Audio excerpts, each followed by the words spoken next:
Assalamualaikum warahmatullahi wabarakatuh. Jumpa lagi di Mahmudah Official. Yo teman-teman, disinilah kita memulai hari kita. Jadi setiap hari pada saat pandemi ini, karena sudah tidak bekerja lagi, maka saya tinggal di desa, tepatnya di daerah Jember Selatan, guys. Nah, suasana yang paling kita rindukan itu setiap hari itu kalau di desa seperti ini. Ada bunyi semaan Al-Quran, orang melantunkan ayat-ayat suci Al-Quran, dan juga ada bunyi-bunyi yang lain, guys, seperti yang ada dengar aja suara. Nah, yang bisa tebak apa yuk? Itu suara mesin alias seleb penggiling padi, guys. Jadi suasananya kalau desa ditemani dengan angin yang sepoi-sepoi seperti ini. Kebetulan ini saya alhamdulillah dari balkon ya. Jadi saya lagi menikmati suasana yang cukup sejuk. Pagi ini agak berawan sedikit, tapi juga agak terang sedikit. Jadi mendung-mendungnya kelihatan banget tuh di langit. Dari langit mendungnya kelihatan banget. Ada awan-awan yang melintas di sana. Kemudian juga ada yang berwarna biru cerah ya. Dan kemudian di sana nan jauh sekali di sana saya melihat ada yang namanya Gunung Kapur, di mana tempat ada pembuatan pabrik semen Puger di sana. Dan dari sini cukup kelihatan sekali ya. Mungkin kalau misalkan ini saya bangun balkon lagi di atas, balkonnya sekalian ya. Dan di sana biasanya ada terpampang ya pemandangan Gunung Semeru. Jadi Semeru kalau lagi cerah banget dari sini itu bisa kelihatan. Nah, sekarang ada tertutup dengan awan putih yang tebal itu. Tepatnya Semeru ada di sana. Kemudian kalau dari arah sana sebenarnya itu terpampang Gunung Bromo. Cuman karena ada pohon kelapa yang terpajang di depan kita itu, di pemandangan kita, jadi kita agak terhalang.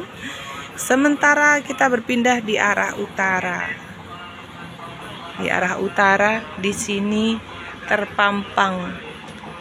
Dari sana kelihatan ada Gunung Manggar ya, ada Gunung Manggar, juga ada Gumo Asem.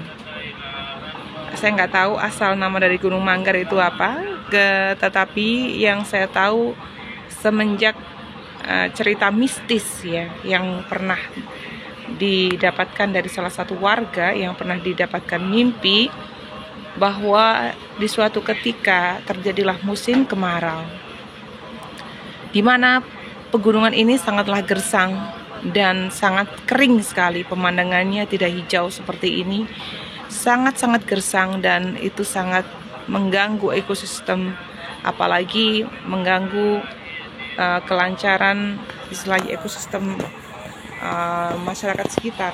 Jadi penghasilan mereka, mata pencariannya pada saat mereka bisa cari kayu bakar ataupun mengerjakan pekerjaan yang lain, terutama di ladang, itu agak kesusahan karena air pun juga agak susah. Otomatis semakin berkurang pepohonan dan tumbuhan di sana, maka secara otomatis akan berkurang juga debit air yang tersedia di dalam tanah.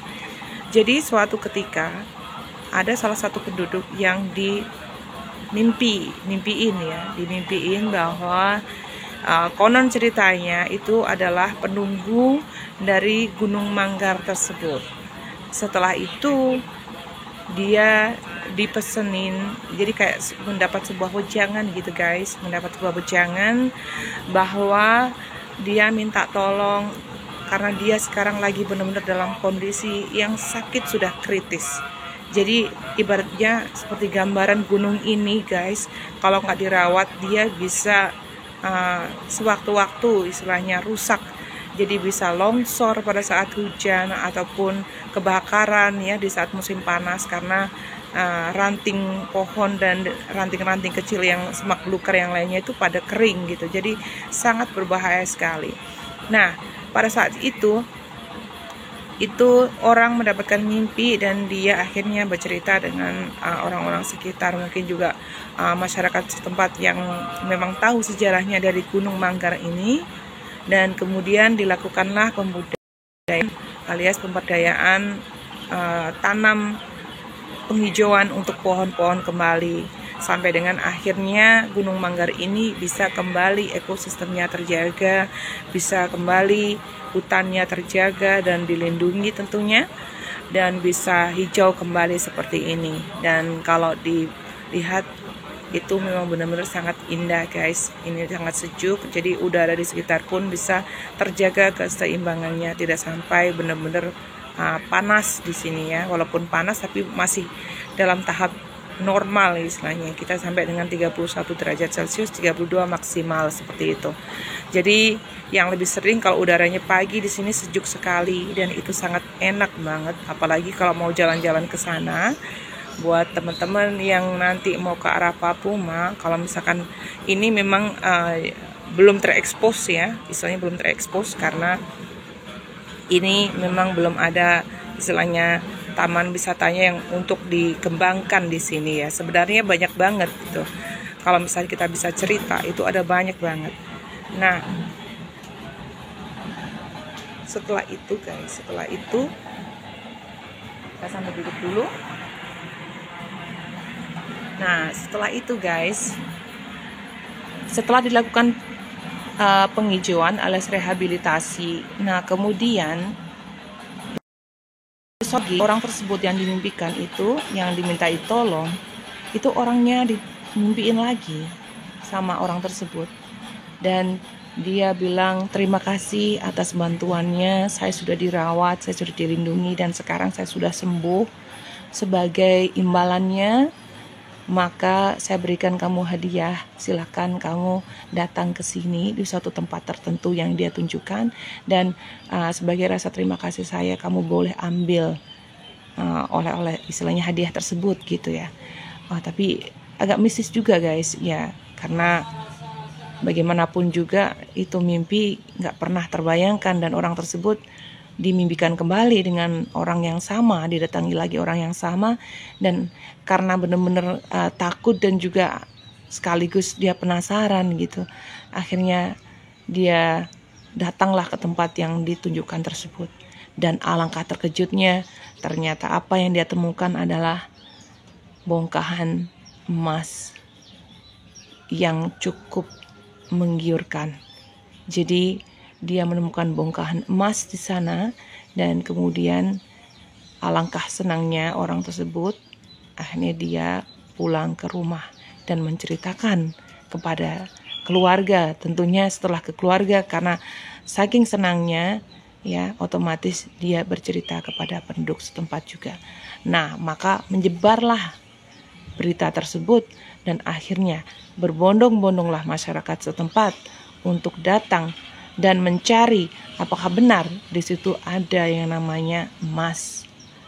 Ternyata guys, memang di situ tersimpan kandungan emas yang cukup banyak.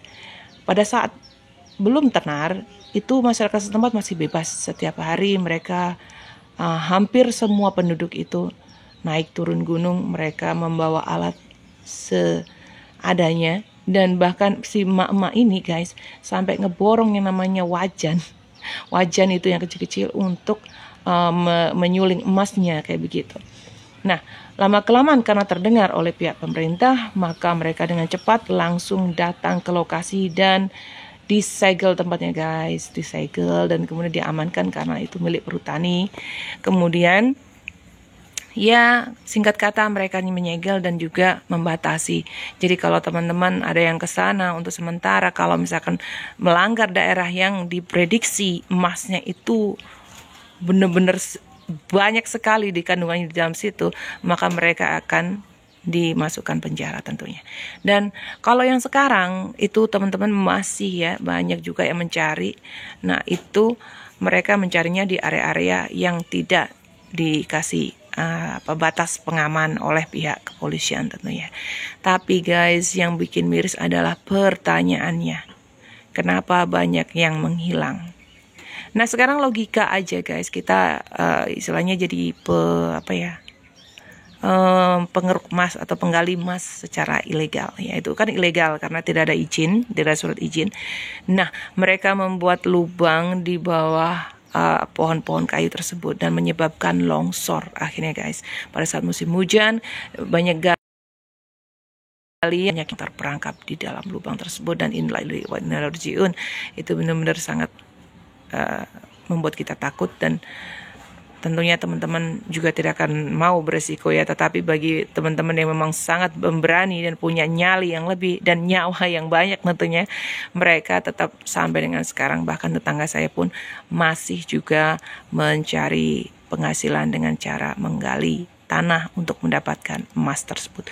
Banyak juga yang berhasil bikin rumah, beli mobil, dan juga mempekerjakan orang banyak tentunya.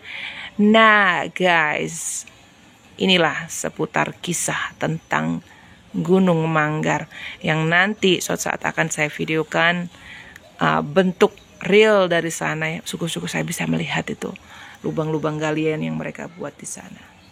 So guys, jadi kalau kalian tertarik dengan cerita-cerita yang lainnya, selalu simak Mahmudah Official.